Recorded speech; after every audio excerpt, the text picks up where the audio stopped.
2024 ரிலீஸான the ministry of ungentlemanly warfare ரகலை பண்ணி அதகலை பண்ணுவாங்க நம்ம ஹீரோ சூப்பர்மேனும் அவரோட டீமும். இவங்க கவர்மெண்ட்டுக்கு ரகசியமா வேலை செஞ்சுக்கிட்டு இருக்காங்க. ஒரு பக்கம் ஹிட்லருக்கு பலமா இருக்கிற அவரோட கப்பல்களை அழிக்க கிளம்புறாங்க. இன்னொரு பக்கம் அந்த கப்பல்களை தேடி கண்டுபிடிக்கிறாங்க. இதுக்கப்புறம் நம்ம ஹீரோக்கள் பக்காவா ஸ்கெட்ச் போட்டு ஹிட்லரோட கப்பல்களை அழித்தார்களா இல்லையான்னு படத்தை முடிக்கிறாங்க. ஒரு தரமான படம். லைட்டா அங்க இங்க லேக் அடிக்கும், ஆனா தெரியாது. Tamil dubbing cinematography double okay. IMDb rating 6.9, நம்ம rating 7.5. The ministry of ungentlemanly warfare, போர் வீரர்களின் போர்க்களம். 2013 பெசிபிக் ரிம் காட்சிலா மாதிரி இருக்கக்கூடிய ஏலியன் கூட்டம் உலகத்தை அழிச்சுக்கிட்டு இருக்கு. எல்லா நாடுகளும் ஒன்று சேர்ந்து ஒரு பெரிய ரோபோட்டை ரெடி பண்ணிக்கிட்டு இருக்காங்க. அதை கண்ட்ரோல் பண்ற பைலட்டா இருக்காரு நம்ம ஹீரோவும் அவனோட அண்ணனும். ஒரு நாள் ஏலியனை வேட்டையாடும் போது ஏலியன் இவரோட அண்ணனை கொன்னுடுச்சு. நம்ம ஹீரோவும் இந்த வேலையே வேணான்னு உதறி தள்ளிட்டு வேற வேலைக்கு கிளம்பி போயிட்டாரு. ஒரு பக்கம் எல்லா கவர்மெண்ட்டும் இந்த ரோபோட் திட்டத்தை வேணான்னு சொல்லிட்டு போயிட்டாங்க. இந்த ஏலியன் கூட்டத்தை நானே அழிக்கிறேன்னு ஒரு படையை உருவாக்குறாரு நம்ம இடரிஸ் எல்பா. மறுபடியும் நம்ம ஹீரோ களத்துல இறங்கி இவருக்கான பார்ட்னரை கண்டுபிடிச்சு ஏலியன் காட்சிலா கூட்டத்தை அடித்தார்களா இல்லையான்னு படத்தை முடிக்கிறாங்க.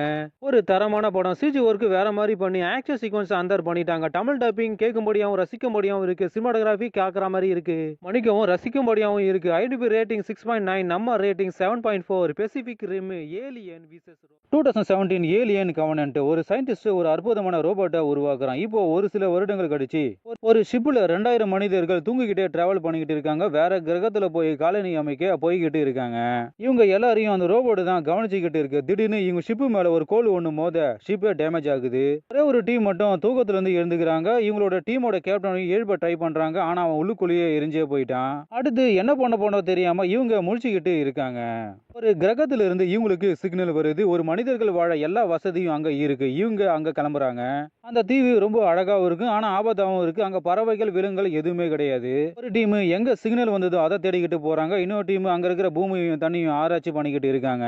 அங்க தூசு மாதிரி ஒண்ணு இருக்கு. அது ஒருத்தனோட காதுக்குள்ள போகுது. அவன் கொஞ்ச நேரத்திலே மயங்கி விழுந்துட்டு அவனை காப்பாத்த இவங்க ட்ரை பண்றாங்க. ஆனா அங்க போன பிறகுதான் தெரியுது இவன் உடம்புக்குள்ள இருந்து அவனோட உடம்பையும் திசுகளையும் தின்னு ஒரு ஏலியன் ஒண்ணு வெளியே வருது. ஒரு பக்கம் எல்லாருமே இந்த ஏலியன் கிட்ட மாட்டிக்கிட்டு முடிக்கிறாங்க. இன்னொரு பக்கம் ஆரம்பத்திலே உருவாக்கின அந்த ரோபோட்டும் இங்க தான் இருக்கு. பழைய ரோபோட்டும் புது ரோபோட்டும் நேருக்கு நேரு மீட் பண்ற சீன் எல்லாம் வேற லெவல். ஒரு கட்டத்தில் இந்த ரோபோட் தான் எல்லாத்தையும் பண்ணுதுன்னு இவங்களுக்கு புரியுது. இதுக்கப்புறம் இங்க இருந்து எப்படி தப்பிக்க போறாங்கன்னு படத்தை முடிக்கிறாங்க. பொறுமையா போகும், லைட்டா அங்கங்க லேக் அடிக்கும், ஆனாலும் படம் நல்லா இருக்கும். சிஜி ஒர்க் எல்லாம் நல்லாவே பண்ணிருக்காங்க. Tamil dubbing cinematography double okay. IMDb rating 6.4, நம்ம ரேட்டிங் 6.1. ஏலியன் கவனன்ட் வேற்று கிரக வாசி. 2024 ரிலீஸான Bad Boys Ride or Die. நாங்க ஒரு போலீஸ் அப்படின்னு சொல்லிக்கிட்டு திரிகிறாங்க நம்ம ரெண்டு ஹீரோஸும்.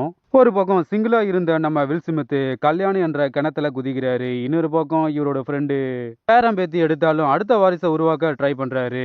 இன்னொரு பக்கம் நம்ம ஹீரோஸோட சீஃப் மேல யாரோ தேச துரோகின்னு பழிய தூக்கி போட்டுட்டாங்க. அவரு அப்படிப்பட்டவர் இல்லைன்னு நிரூபிக்க நம்ம ரெண்டு ஹீரோஸும் களத்துல இறங்குறாங்க. இதுக்கப்புறம் நம்ம ரெண்டு ஹீரோஸும் இந்த கேஸை கையில் எடுத்துக்கிட்டு இதில் இருக்கிற சூழ்ச்சியை அவிழ்த்தார்களா இல்லையா, வில்லன் யாருன்னு கண்டுபிடித்தார்களா இல்லையா, இவங்களோட சீஃப் தேச துரோகி இல்லைன்னு நிரூபித்தார்களா இல்லையான்னு படத்தை முடிக்கிறாங்க. ஒரு தரமான படம், ஆனா லேக் அடி அடி அடின்னு அடிச்சுக்கிட்டே இருக்கும். Tamil dubbing cinematography double okay. IMDb rating 6.9, நம்ம rating 4.5. Bad Boys Ride or Die. இவர்கள் காவலாளிகள், ஆனால் ஒண்ணுமே தெரியாத ஏமாளிகள்.